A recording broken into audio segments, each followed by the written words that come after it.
Imagine walking home in the winter of 1970. The city of Cluj is silent, covered in a thick, freezing fog. The government tells you the streets are the safest in the world. They tell you crime doesn't exist in this new society. But as you reach your apartment block in the Mănăștur neighborhood, you notice something. The streetlights are out. The lobby is pitch black. And as you start to climb the concrete stairs, you realize the silence isn't peaceful anymore. It's heavy. People in these buildings have started locking their doors twice. They've stopped taking the elevator. They've stopped talking to strangers in the hallways. Because rumors are spreading about a shadow that moves through the concrete, a shadow that doesn't want your money and doesn't want your watch. Something is waiting on the dark landings between the floors. Something that believes it has a holy reason to be there.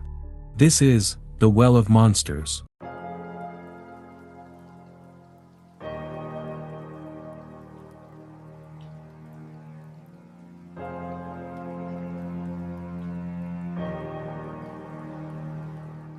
In 1970, the Mănăștur neighborhood was more than just a place to live. It was a massive experiment in concrete. Over 100,000 people had been moved into these identical gray towers in less than a decade. It was a forest of stone. You could live on the 4th floor for 5 years and never learn the name of the person on the 5th. Thousands of families lived inches apart, separated only by thin cement walls, yet they were total strangers. This was the perfect cover. In a city where everyone was supposedly watching for enemies of the state, no one was actually watching the person standing next to them in the elevator. The terror didn't start with a police alarm. It started with whispers in the hospital hallways. In late 1970, a woman was found at the bottom of her stairwell. Her groceries were scattered and she was unconscious. At first, the doctors thought it was a simple accident. Maybe she slipped on the ice. Maybe she fainted from exhaustion. She had a deep vertical wound on the top of her head, consistent with a hard fall against a concrete step. But then, 2 weeks later, it happened again. Another building, 3 blocks away. Another woman found in the exact same position. Same groceries on the floor. Same deep, crushing wound on the very top of her skull. When the medical examiners looked closer, they realized something chilling. If these women were falling, they would have bruises on their hands or scrapes on their knees from trying to catch themselves. But these victims had nothing. No defensive wounds. No signs of a struggle. It was as if a massive, invisible force had struck them from directly above, turning their lights out before they even knew someone was there. The city began to change. The police tried to keep the news quiet. After all, in a perfect socialist society, there are no serial killers. But people started talking about a ghost that could walk through walls. They talked about a shadow that didn't make a sound. The most terrifying part wasn't the violence itself, it was the silence. No one ever heard a scream. No one ever heard a fight. Just the heavy, dull thud of a body hitting the floor, followed by the sound of calm, steady footsteps walking away into the fog. For months, the ghost was just a story parents told to keep their children inside. But in early 1971, the shadow finally took a human shape. It happened on a Tuesday evening. A woman named Elena was returning from her shift at the local textile factory. She entered her building and just like every other night, the elevator was broken. She started climbing the stairs. By the time she reached the 3rd floor, the hallway light was doing that nervous, rhythmic flickering. She looked up and for the first time, someone was looking back. Standing on the landing above her was a man. He was wearing a gray worker's jacket and a flat cap, the universal uniform of the socialist city. In his hand, he carried a small, professional leather tool bag. Elena stopped. She wasn't suspicious because, in her mind, this man belonged there. He looked like an electrician sent by the state to fix the very lights that were flickering above her head. She gave him a small nod, a silent good evening, and kept walking. She was inches away from him when she heard a sound that would haunt her for the rest of her life. It was the sound of a slow, metallic zipper. As she passed him, his hand went into that leather bag and pulled out a heavy, short-handled steel hammer. He didn't say a word. He didn't have an expression on his face. He just swung. Elena caught the movement in the corner of her eye and ducked. The hammer missed her skull by a fraction of an inch, slamming into the concrete wall with a sound like a gunshot. Dust and stone chips sprayed into the air. Elena didn't wait for a second swing, she threw her heavy grocery bag at his chest and bolted down the stairs, screaming at the top of her lungs. By the time the neighbors opened their doors, the stairwell was empty. All that was left was a shattered bottle of milk on the floor and a deep, star-shaped dent in the concrete wall. The ghost wasn't a ghost anymore. He was a man. A man who looked like everyone else. A man who carried his weapon in a tool bag and walked through the city as if he were just another worker doing his job. The question was no longer what was killing these women, but who, and why was he choosing his victims with such terrifying, silent precision? Weeks after Elena managed to run away, the killer didn't hide. He grew more calculated. He found his next target, a woman named Viorica, coming home from a late shift at the local textile mill. She was tired, her head down, walking past a row of parked cars. The killer didn't follow her for long. He simply stepped out from behind a concrete pillar. There was no conversation. He swung the hammer with both hands, hitting her directly on the crown of her head. Viorica didn't even have time to drop her keys. She was gone before she hit the pavement. That night he went home, opened his small, gray notebook and wrote, "The third bell rang tonight." It was a clear sound. The vessel was broken and the light escaped. God is pleased. As more bodies were found, the police noticed something disturbing. The wounds weren't random. Every single victim had been hit in the exact same spot, the very top of the skull. In his journal, the killer explained why. He believed the top of the head was the spiritual chimney of the human body. He wrote that by using a steel hammer, a tool made of pure earth, he was uncorking the soul. To him, the blood wasn't a mess, it was just the oil from a machine that no longer needed to run. When a man named Romulus Vereș went home to his wife and kids, he would wait until they were asleep. Then, he would pull out a small, gray notebook. This was his sacred journal. He didn't write about murder. He wrote about chimes. To Romulus, the sound of his hammer hitting a human skull sounded like a church bell. In his diary, he would give each attack a score. He would write things like, October 12th. The bell was loud and clear today. The vessel was dirty, but the soul is now free. God is watching. October 28th. A small chime. The tool is getting seasoned. The city is becoming cleaner. He believed he had to reach a certain number of chimes to save the city from a great darkness he thought was coming.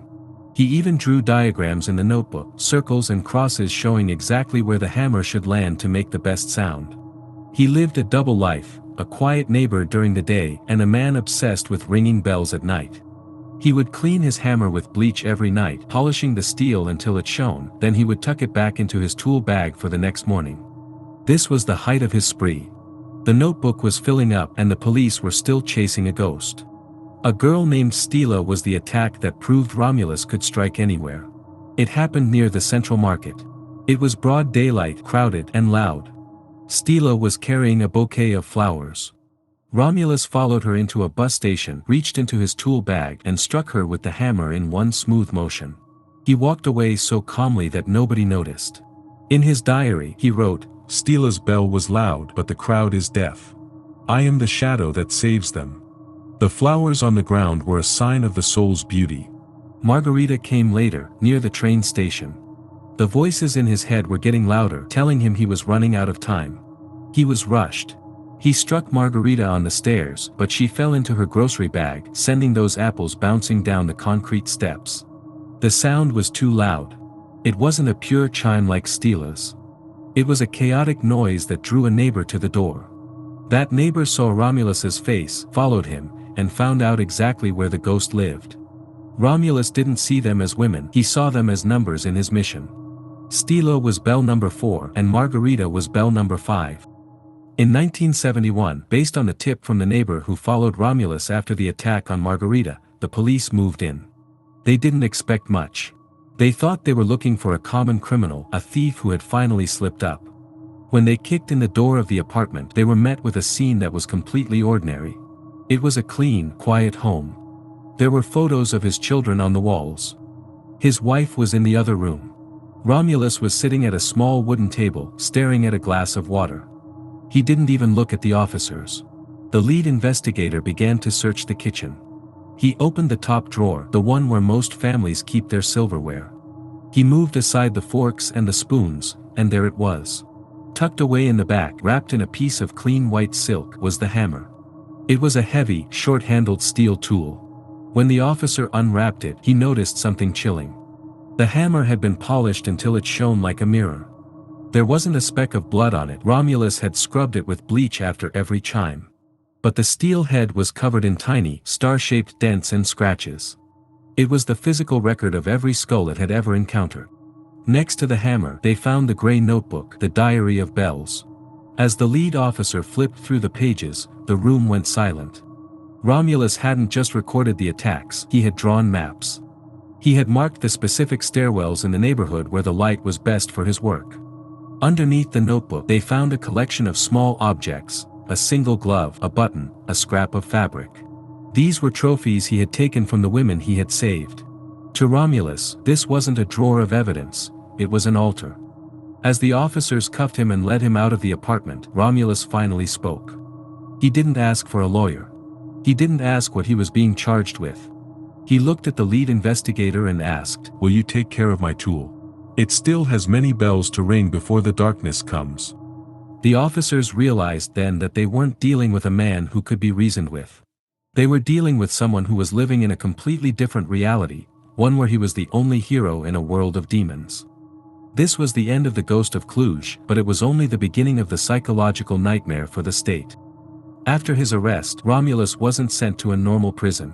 He was taken to a psychiatric facility for evaluation. The doctors there had seen everything: violent criminals, broken minds, desperate liars. But they had never met anyone like Romulus Vereș. He didn't act like a man who had just been caught for a string of horrific crimes. He sat in the interview chair with his back perfectly straight, looking more like a professor than a killer. When the lead psychiatrist asked him why he did it, Romulus didn't hesitate. He told the doctors that he was a human radio. He claimed that back in the late 60s, a switch had flipped inside his head. He began to hear a constant, high-pitched hum, like the static between stations on an old radio. And then, the static cleared and the divine station began to broadcast. He said the voices weren't coming from his own mind. They were coming from the sky. They didn't just suggest things, they gave him coordinates. They told him which building to go to, which floor to wait on, and which vessel was ready to be opened. He described the voices as crystalline and perfect. The most chilling part was how he described the attacks. He told the doctors that when he hit a woman with the hammer, he wasn't looking at her face. He was looking at the energy around her head. Romulus believed that every human had a soul chimney at the very top of their skull. In his mind, the socialist world was so gray and so dirty that the smoke of people's souls was getting trapped inside their bodies, causing them to rot. He believed that by uncorking the skull with a single, massive blow, he was allowing that soul to escape back to the stars. The doctors asked him if he felt sorry for the families of the victims. Romulus looked at them with genuine pity. He said, "Why would I be sorry? I gave them the greatest gift a human can receive. I gave them freedom. You should be thanking me." He truly believed he was a hero. He thought the police were blind children who were stopping a holy mission because they were too scared of a little blood. He even offered to show the doctors how to use the hammer, promising they would finally understand the music he was hearing.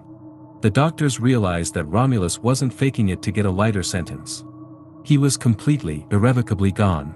He didn't belong in a courtroom, he belonged in a cage of white tiles. In 1971, Romulus Vereș was moved to the high-security psychiatric facility in Cluj. It wasn't a prison with bars, it was a fortress of white tiles, heavy drugs, and long, echoing hallways. The state wanted him forgotten. They didn't want a divine executioner in the news. They wanted him to disappear into the chemical fog of the asylum. But Romulus didn't disappear. He became the most famous resident the facility ever had. Every morning, the guards would find Romulus standing in the center of his small room. He wouldn't eat his breakfast. He wouldn't talk to the other patients. He would stand perfectly still, his right hand gripped tight as if he were holding something heavy. Then, he would begin his work. He would walk to the wall and swing his empty hand in a sharp downward arc. He would make the sound with his mouth. He was practicing. He told the doctors that even though they had taken his steel hammer, God had given him an invisible key. He spent hours every day opening the souls of the people he saw in his hallucinations. He would fill the air of his cell with the sound of imaginary chimes, over and over, until his arm was too tired to move. Romulus lived in that facility for years. He never asked for his family. He never asked about the world outside. He only asked for one thing, his gray notebook. When the doctors finally gave him a piece of paper and a pencil, he didn't write a letter home. He drew a map of the asylum. He marked every room, every bed, and every person. Next to each name he put a small circle with a cross inside, the same symbol he used for his chimes. He was waiting for the day the great darkness would reach the asylum so he could finally save everyone inside. Romulus Vereș died in that facility, alone in his white room. He never felt a single second of guilt. In his mind, he died a saint who had been stopped too early. He believed he was leaving a world that was still dirty because he hadn't finished his job. When they cleaned out his room after his death, they found thousands of small scratches on the wall next to his bed. He had been using his fingernails to mark every spiritual chimney he thought he had opened during his years in the asylum. The concrete blocks of the Mănăștur neighborhood are still there. The stairwells are still dark. And sometimes, when the wind whistles through the stone, it sounds like a distant chime. If you want to dive deeper into the dark files of history, hit that subscribe button and turn on your notifications. This is the Well of Monsters.